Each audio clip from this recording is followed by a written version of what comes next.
পবিত্র ঈদ উল ফিতর মুসলিম উম্মাহর সবচেয়ে বড় ধর্মীয় উৎসব। এদিন ইসলাম ধর্মাবলম্বীরা আনন্দে মেতে থাকেন। মনের সব কালিমা দূর করে মানুষে মানুষে ভেদাভেদ ভুলে ভ্রাতৃত্ব ও সৌহার্দ্য সম্প্রীতির অনন্য দৃষ্টান্ত স্থাপনের দিন। মহিমান্বিত দিনটির আনন্দ উৎসবে ভিন্ন মাত্রা যোগ করবে নবীজি সাল্লাল্লাহু আলাইহি ওয়াসাল্লামের কিছু সুন্নতের অনুসরণ। ঈদের দিনে নবীজির বিশেষ কিছু আমল রয়েছে। তা হলো ঈদের নামাজের জন্য গোসল করা ও মিসওয়াক করা সুন্নত। বুখারী হাদিসে আব্দুল্লাহ ইবনে আব্বাস রাদিয়াল্লাহু আনহু বলেন, নবী করিম সাল্লাল্লাহু আলাইহি ওয়াসাল্লাম ঈদ উল ফিতর ও আজহার দিন গোসল করতেন। মুসলমানদের প্রধান দুই ধর্মীয় উৎসব তথা ঈদ উল ফিতর ও ঈদ উল আজহার দিন পরিষ্কার পরিচ্ছন্ন, সুন্দর ও সাধ্যের ভেতরে সবচেয়ে উত্তম পোশাক পরিধান করা সুন্নত। ভিশনের ফুলঝুরি মেগা অফারে ফ্রিজ কিনলেই পাচ্ছেন 16 পিসের আকর্ষণীয় গিফট বক্স একদম ফ্রি। আরও একটি সুন্নত হলো ঈদ উল ফিতরের দিন ঈদগাহে যাওয়ার আগে সামান্য কিছু পানাহার করা।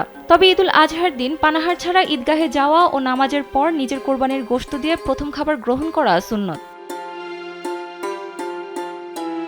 বুখারীর 953 নম্বর হাদিসে আনাস রাদিয়াল্লাহু আনহু বলেন, নবীজি সাল্লাল্লাহু আলাইহি ওয়াসাল্লাম ঈদ উল ফিতরের দিন সকালে কিছু খেজুর খেতেন। এছাড়া ঈদগাহে যাতায়াতের সময় ঈদ উল ফিতরের দিন তুলনামূলক নিম্ন স্বরে তাকবীর বলা এবং ঈদ উল আজহার দিন উচ্চ স্বরে তাকবীর পাঠ করাও সুন্নত। ঈদগাহে যাতায়াতের রাস্তা পরিবর্তন করা সুন্নত। বুখারীর 986 নম্বর হাদিসে বর্ণিত জাবির ইবনে আব্দুল্লাহ রাদিয়াল্লাহু আনহু বলেন, নবীজি সাল্লাল্লাহু আলাইহি ওয়াসাল্লাম ঈদের দিন ঈদগাহে আসা যাওয়ার রাস্তা পরিবর্তন করতেন। কোনো ধরনের অপারগতা ও অক্ষমতা না থাকলে হেঁটে ঈদগাহে গমন করা সুন্নত। ঈদের দিন একে অপরের সঙ্গে সাক্ষাৎ হলে শুভেচ্ছা বিনিময় করা সুন্নত। হাদিসে বর্ণিত আছে, জুবাইর বিন নুফাইর রাদিয়াল্লাহু আনহু বলেন, নবীজি সাল্লাল্লাহু আলাইহি ওয়াসাল্লাম ও সাহাবায়ে কেরাম ঈদের দিন পরস্পর সাক্ষাৎ হলে বলতেন, তাকাব্বাল্লাহু মিন্না ওয়া মিনকুম, অর্থাৎ আল্লাহ আমার ও আপনার যাবতীয় ভালো কাজ কবুল করুক। ঈদের আরেকটি আমল হলো নামাজ শেষে খুতবা মনোযোগ সহকারে শোনা। অন্যদিকে ঈদের নামাজের আগে পরে ঈদের নামাজের স্থানে যে কোনো ধরনের নফল নামাজ আদায় করা মাকরুহ।